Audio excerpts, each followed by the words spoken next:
Here we go.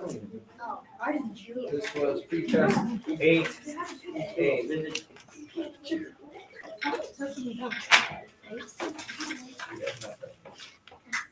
Let's get this thing done. Number 1 should be 9 hours 50 minutes.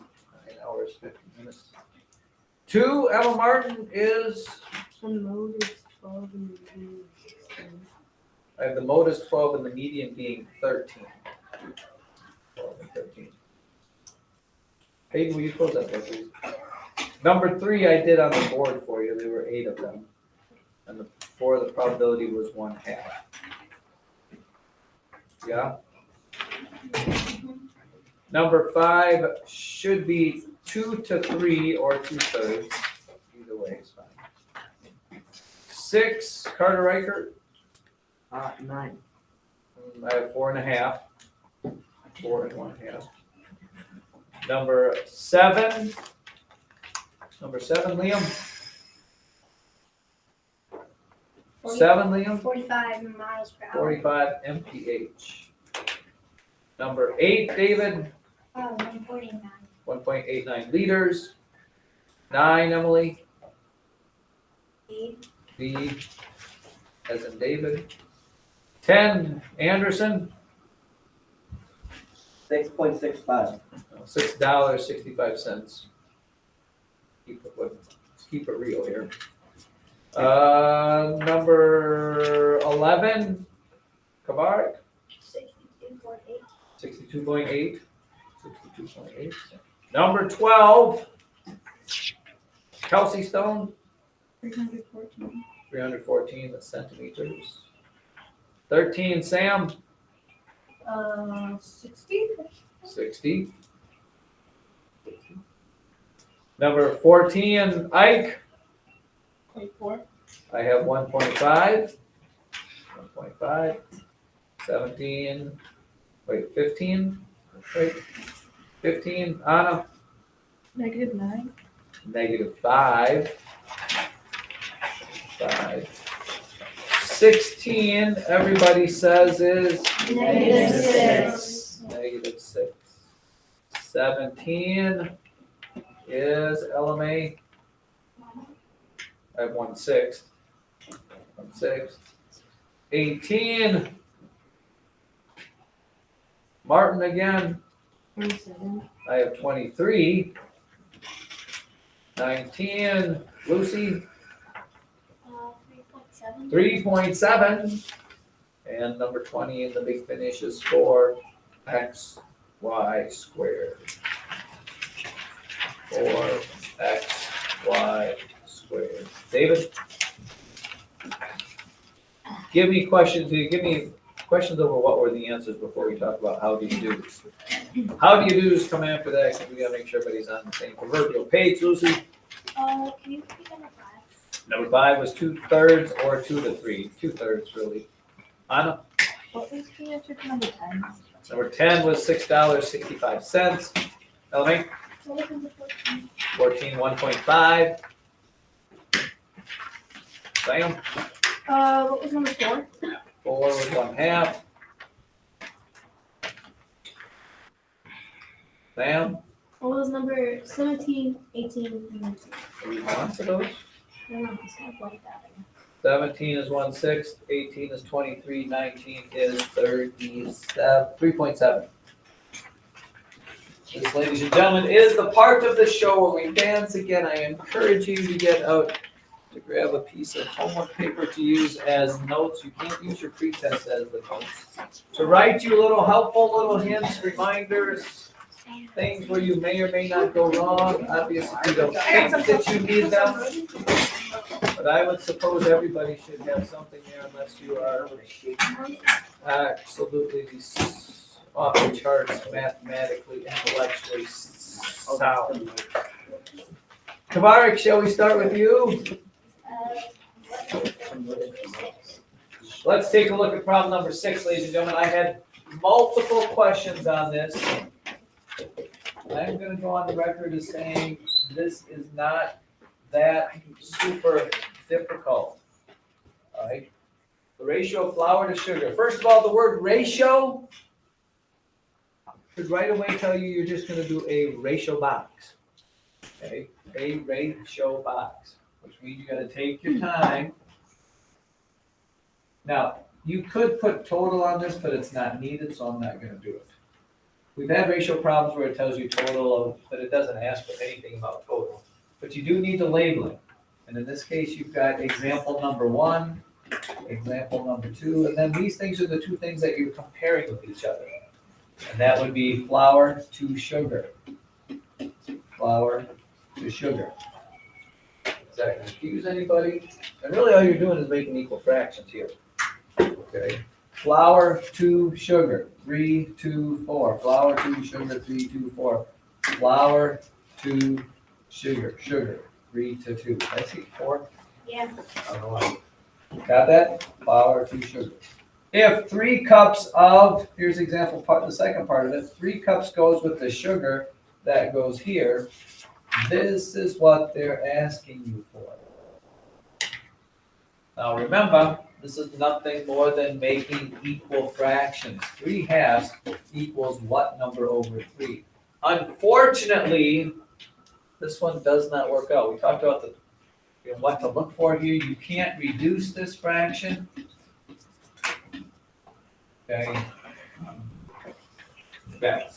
I'll just leave it at that. And when that happens, the only way to do this is to cross products. Actually, if you were mathematically inclined, you probably could do it, but that's neither here nor there. Which means this times this, 2 times what number equals this times this. 3 times 3 is 9.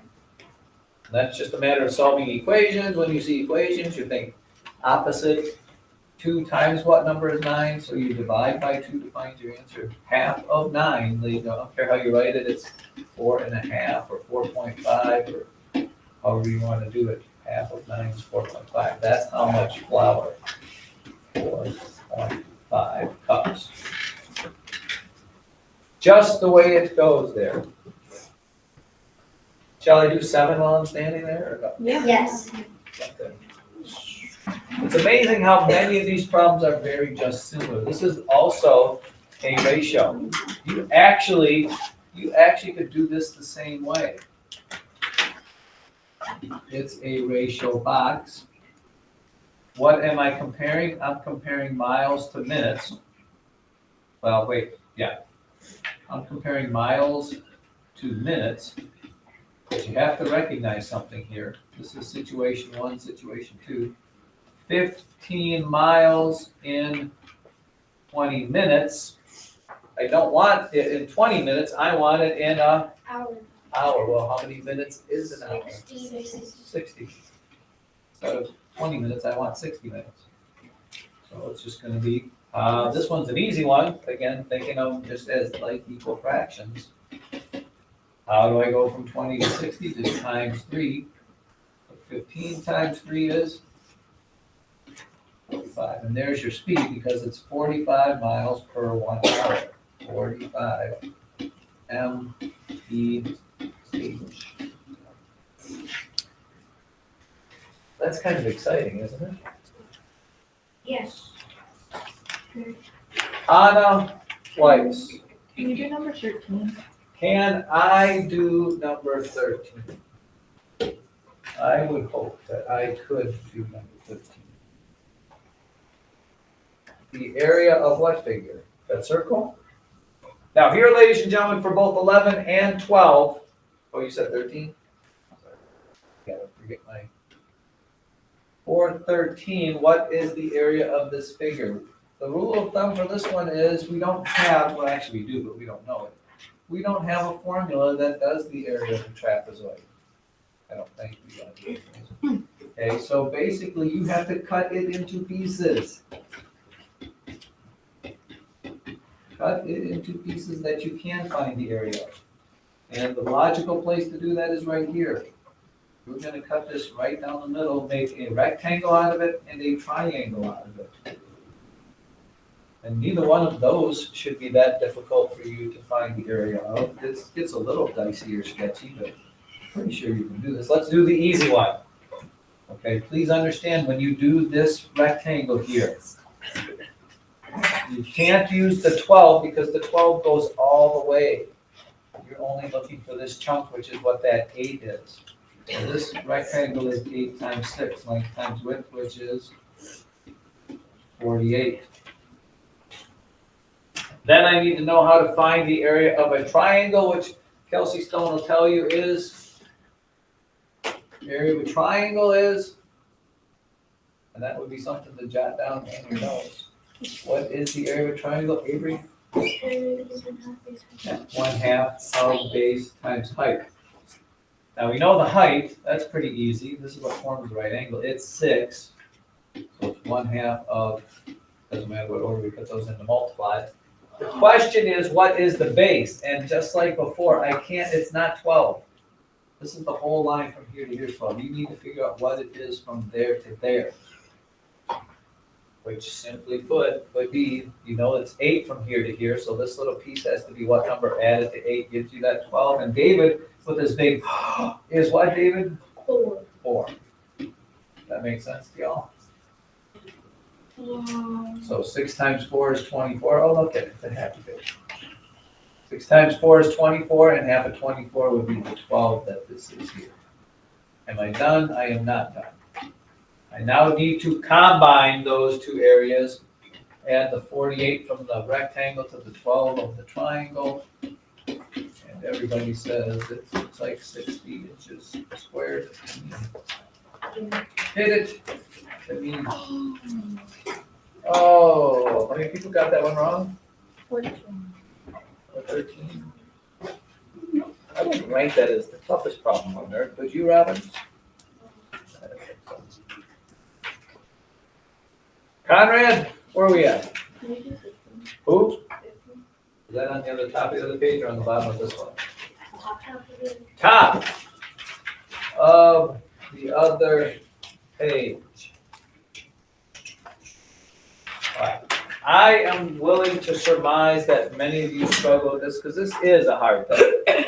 This is a hard concept for most people your age to pick up on. Okay? The first thing you must understand when you look at that problem is problem 15 addition and subtraction, or is it multiplication and division? Technically, it's a little bit of both, but it's mostly addition subtraction. This one here, when you have parentheses right next to each other, that's all multiplication and division. Okay, you're not doing any adding and subtracting here. Here, what probably throws you off is the confusing thing about having double signs. So here's what you need to do, okay? How many terms are there? Terms are separated by addition and subtraction signs that aren't in a parenthesis. So I would do this. I would circle this, because that's one term. This is a term, and that is a term. That separates the addition parts of the problem, okay? First of all, a parenthesis with nothing in front of it means nothing. You can just take that parenthesis away, it's gone. You don't need that one. This one is here because it tells you that you multiply the negative sign and the negative sign together. In multiplication, when you have two negative signs right next to each other, that changes it to a positive. So if you see two negatives without a number between them, that's going to change it to its opposite. So this becomes a positive 2. If you see a negative and a positive, it just becomes a negative. Don't even, two positives is positive, a negative and a positive is negative, two negatives are positive. That was the rule. When you multiply, if they have the same sign, it becomes positive. If they have opposite signs, it becomes. Now it's just a matter of thinking about it. This is adding and subtracting. Think about it like it's Mrs. Stone and your little ionic bonds, or neutrons and protons, or whatever that thing is. You have 3 negatives, 2 positives. What's going to happen? Cancel out. 2 of these are going to cross off with those 2 of those, so you're left with a -1. Sorry. and then you have -1 and another -2, which means you have 1 negative and 2 more negatives. Nothing cancels out. You put them together, you end up with a -3. Isn't negative The four negative plus five. negative two? It was Oh, negative that's five. that's because this was a -4. Why did somebody stop? -1 and a -4. Yeah, it's a -5. Sorry. I just wrote it wrong. My bad. Probably were saying, where'd that -2 come from? Did they say that? Yes, go. Stop me before I get too far into that. You remember I'm looking at it. Now, this one here, since we're here, this is all this is right here, okay? How many negatives do you see here? This is all multiplication and division. How many negatives are there? 3. 1, 2, 3. If you have an odd number of negatives, your answer is going to be negative. That's all you need to know. See, this was an odd number of negatives multiplied, it was negative. This was an even number of negatives, it's positive. And then this one is just a matter of doing a fraction. 3 times 4 is 12 over 2. And 12 over 2 simplifies to 6, but there's still that negative out there. -6. Don't know if that helps or not, but I'm gonna guess on tomorrow's test, these will be in that same sort of format. Probably. Avery, You do 11 and 12. I would love to do 11 and 12. Because 11 and 12, I'm guessing are just making sure you have the formulas. Did you have the formulas? I didn't do it because I didn't know what to do. We haven't done circumference or area of circles. This is what I write down for 11 and 12, ladies and gentlemen. It asks you for circumference. You know that circumference is pi times diameter. Let's write down the area of a circle. Area of a circle is pi times radius times radius.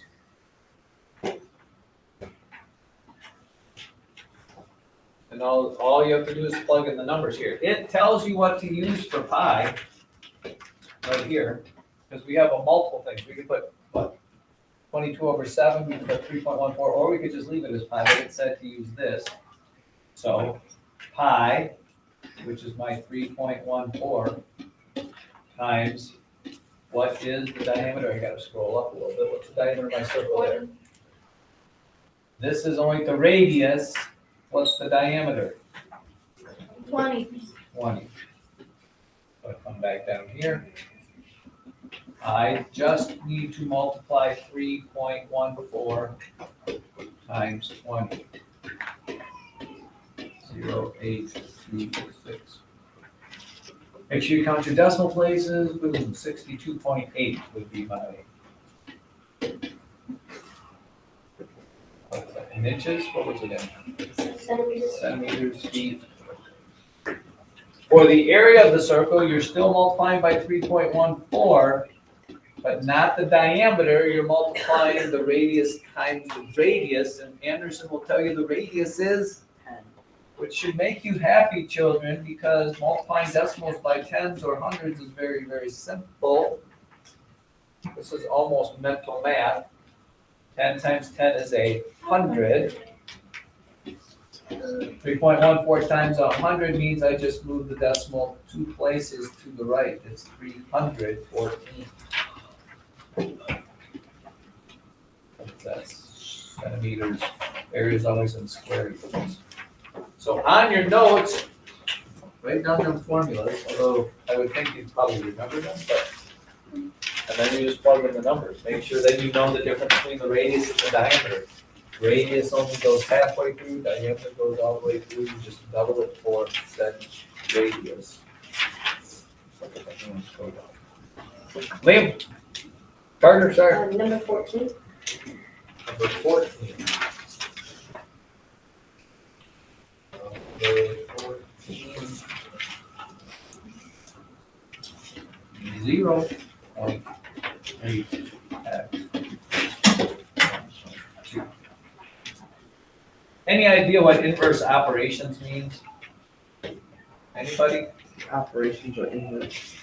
Thank you, Riker. Always count on Riker to give me the definition using. Inverse just means opposite, which is how we solve equations. What type of equation is this? No, what type? Add, subtract, multiply, or divide. What's happening in that equation?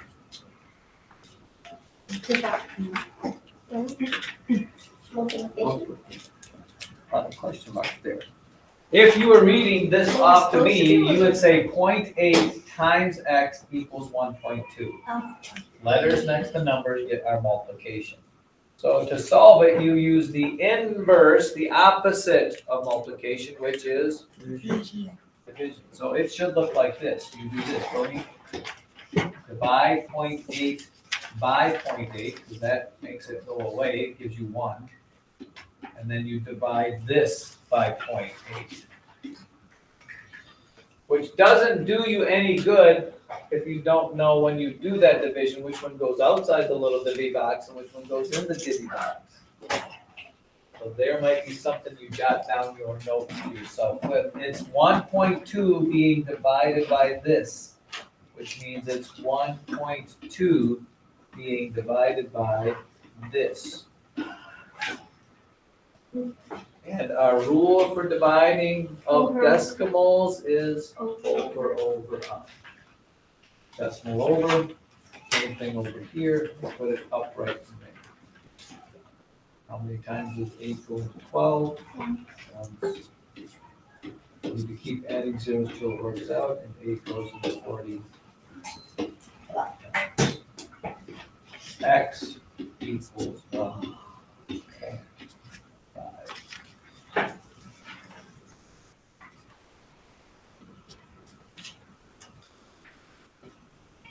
Elementary. Page number 18 and 19. I'll get a chance I could do that as well. Oh, look, there's nothing over here. All I have is a paper hole. Oh, yes. I can probably tell where you went wrong here, but let's just pretend I don't know. Order of operations say I have to do exponents way before I do anything else, so. This is where, again, note to self, 1 to the 4th power is not 4, if you put 4 down. It's 1 times 1 times 1 times 1, which is simply 1. Yeah? 2 to the 3rd power, which is 2 times 2 times 2 is not 6. 2 times 2 is 4. 4 times 2 is 8. 3 to the 2nd power is 3 times 3. That is not 6. It's 3 times 3 is 9. Anything to the 1st power is itself. And anything to the 0 power is 1.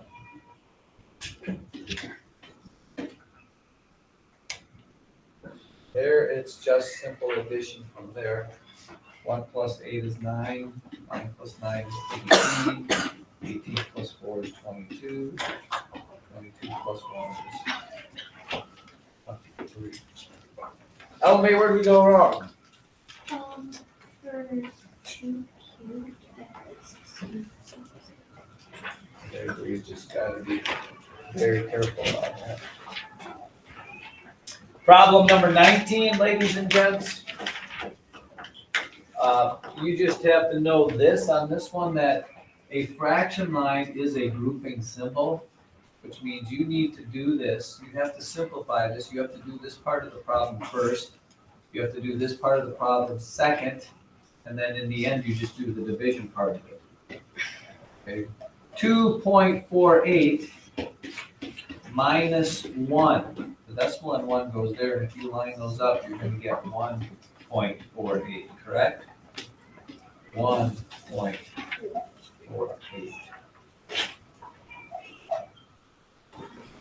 And the bottom one, what is 2 times 0.2, David?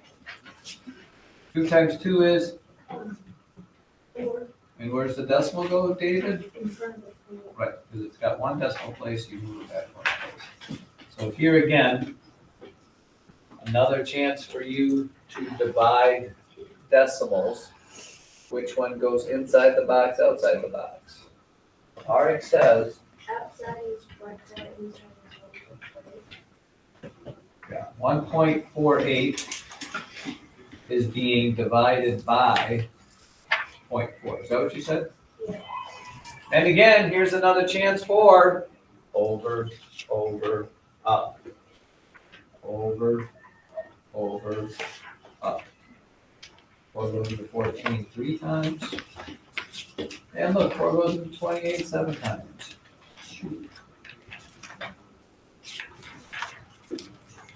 I'm guessing we might as well do 20.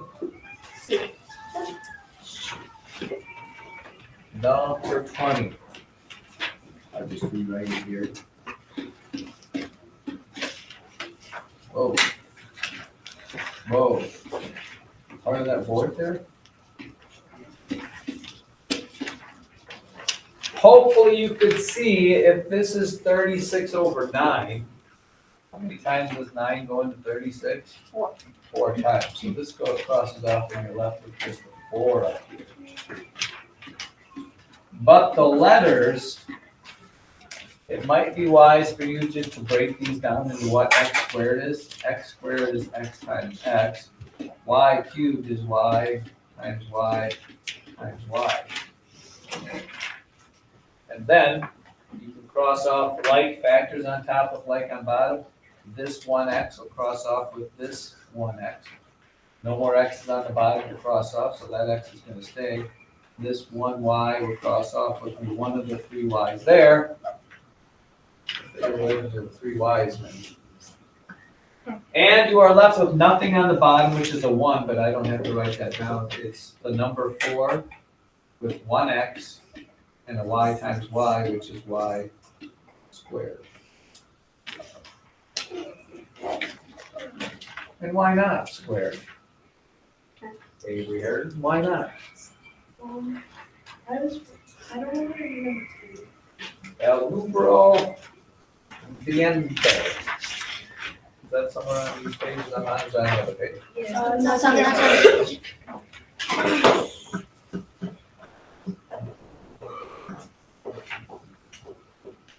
During the holiday sale, the store discounted all items 1/3. What is the discount? Okay. Have you gone to the stores ever? Have you ever bought something on discount? Discount means you get so much taken off of it. Okay.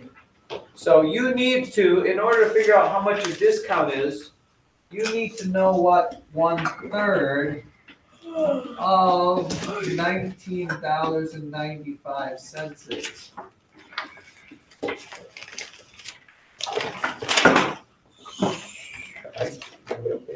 Which means, 2 ways you can think about this. First of all, you could change the word of to multiplication. Actually, it's all the same thing. And this is really actually pretty easy multiplication because you make this a fraction. 1 times 1995 is 1995.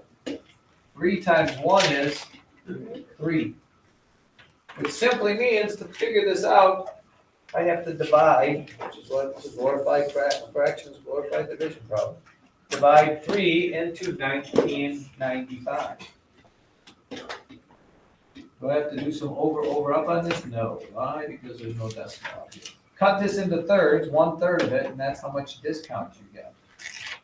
It goes into 19 6 times, which is 18.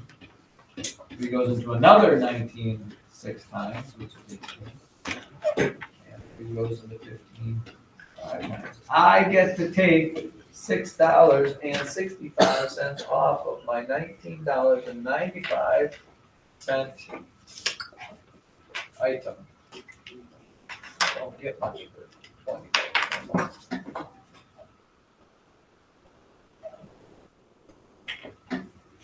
David, I don't understand why I got 1 in the parking lot. I don't either. But we shall talk about it, because we can't have too many. Wait, this is a time one? How many hours and minutes is it from 6:45 PM to Monday to 6:35 AM on Tuesday? Yeah. I've always hated these, David, but let's do this. You are at 8:45, right? time is a goofy thing, because really, when we talked about this before, unless you work in military time and all this sort of stuff, time is goofy because it's not in tens per se. And I'm going to 6:35 a.m. on Tuesday. Okay? So, David, I want to get to the whole hour, so I want to get to 9 o'clock, just so I can figure something out here. How long would it take me to get to 9 o'clock? It's 8:45 right now, 15 minutes. So I have 15 minutes, right? Now, I'm gonna go from 9 o'clock to midnight, because that's my breaking point when things start all over again. How long does it take to get from 9 o'clock to midnight? 3 hours. 3 hours. Now, I need to go from 12 o'clock, let's just go from 12 to 6 o'clock a.m. How long is that? 6 hours. 6 more hours, and then I just need to tack on the extra 35 minutes. 35, isn't it? So the amount of time it would take to go from there to there, add up your hours, 3 hours and 6 hours would be 9 hours. 15 minutes and 35 minutes is 50 minutes, Oh, if you did the math there. Could you do this militarily? Probably.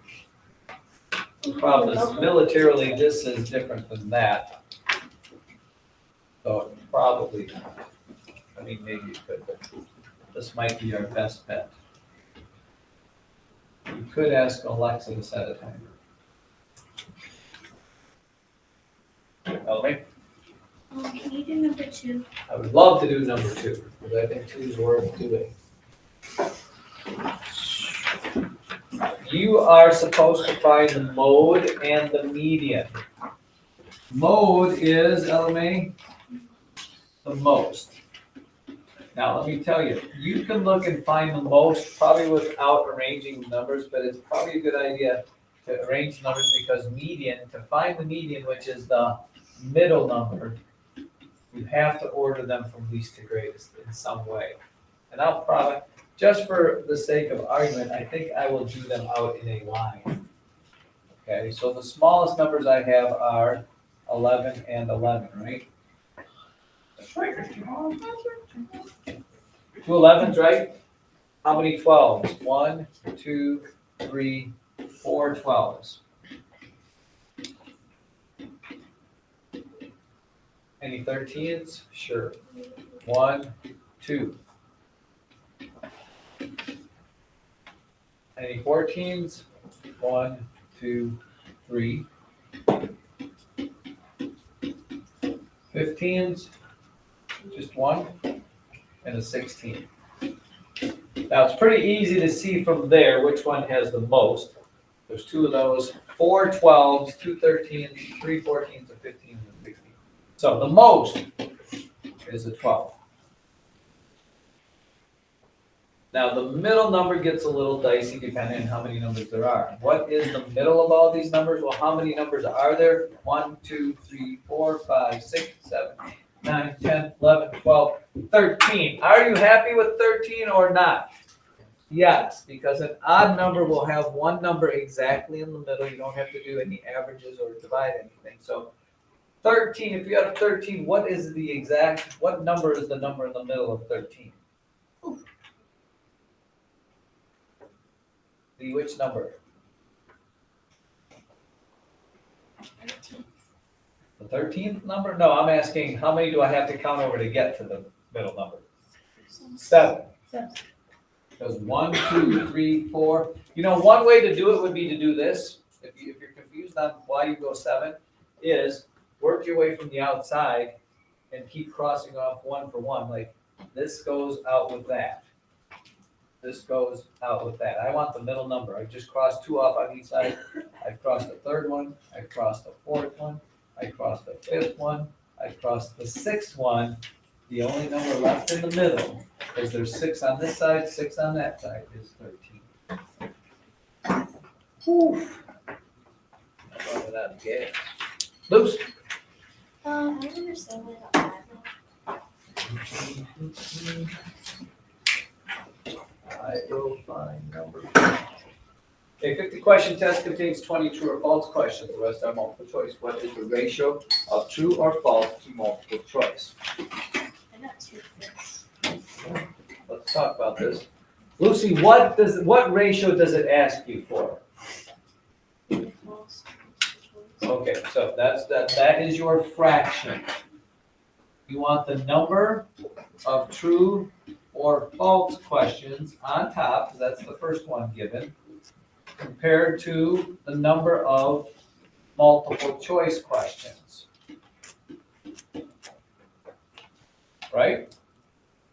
How many true or false questions are there? 20. How many multiple choice questions are there? There are not 50. There are 50 total questions on the test. 20 of them are true and false. The rest are multiple choice. So how am I going to figure out the rest? You're going to have to take your 50 questions, subtract the 20 that are true or false. 30 is the number of multiple choice questions.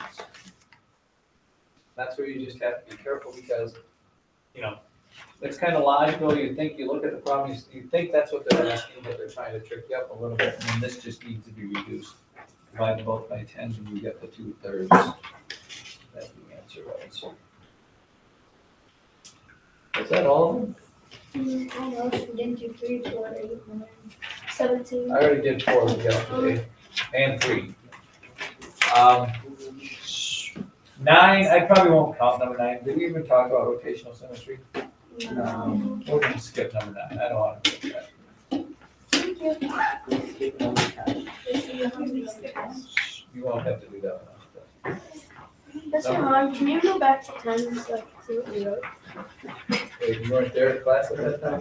I was, I just didn't copy it all down. Let's talk problem 17, because that might just do us up there.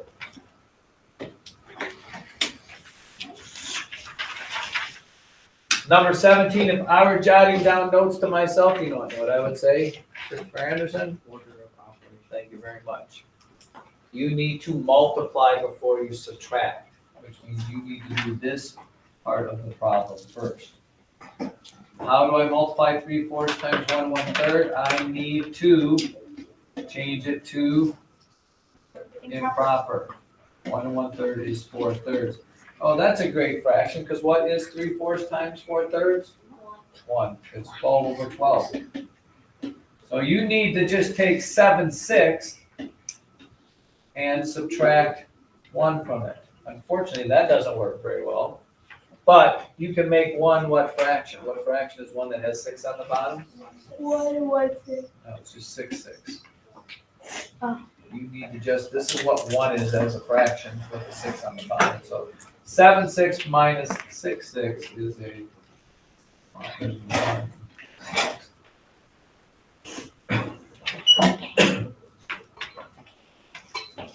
Yippee. It can't be all of it, can it? We didn't do a 16, No, I did 16. 8, or 3. 8? 8 or 3, yes. Yeah. Oh. Ladies and gentlemen, number 8, just because you have a 1 gallon milk jar, it is also 3.78 liters. How many liters would half of it be? You're just going to take 3.78 and cut it in half. Bring the decimal up. 1, 2, 17, 8, 16, 18, 1.89 is half of that gallon. And what was the one? Which one? 4 again. 4 again. I guess I have time to do that. Here is what we did the last time this is. If a coin is flipped 3 times, well, 4, you have to do 3 to get 4. If you don't do 3, you can't get 4, because you have to know the sample space, and the sample space just comes from this. On the first flip, if you take a coin the first time and flip it, your choices of, you can either get a head or a tail. That's your first flip. Take that same coin and flip it a second time, you get a head or a tail off of each of those first 2 times. Which means, if you flip the coin 2 times, you can get head, head, head, tail, tail, head, or tail, tail. But you're flipping a third time, which gives you another branch off of each of the branches you already have. So this, you could have a head or a tail. This, you could have a head or a tail. This, you get a head or a tail. This, you get a head or a tail. To write down all the whole sample space, you would just follow all of those branches. You can get a head, head, head. You can get a head, head, tail. You can get a head, tail, head. Or you can get a head, tail, tail. That's all if you flip a head first. All the tail first ones are tail, head, head. Tail, head, tail. Tail, tail, head. And a tail, tail, tail. This is your sample space. Now, once you know that, you can do problem number 4 because it wants the probability of getting heads at least twice. At least twice. Well, the bottom of my probability is how many different choices I have, and there are 8 of them there if you count them. How many of them have at least 2 heads? Yes, has at least 2 heads. Yes, has at least 2 heads. Yes, has at least 2 heads. And yes, has at least 2 heads. 4 of the 8 have at least 2 heads, which is half of the time. Probability of 1/2.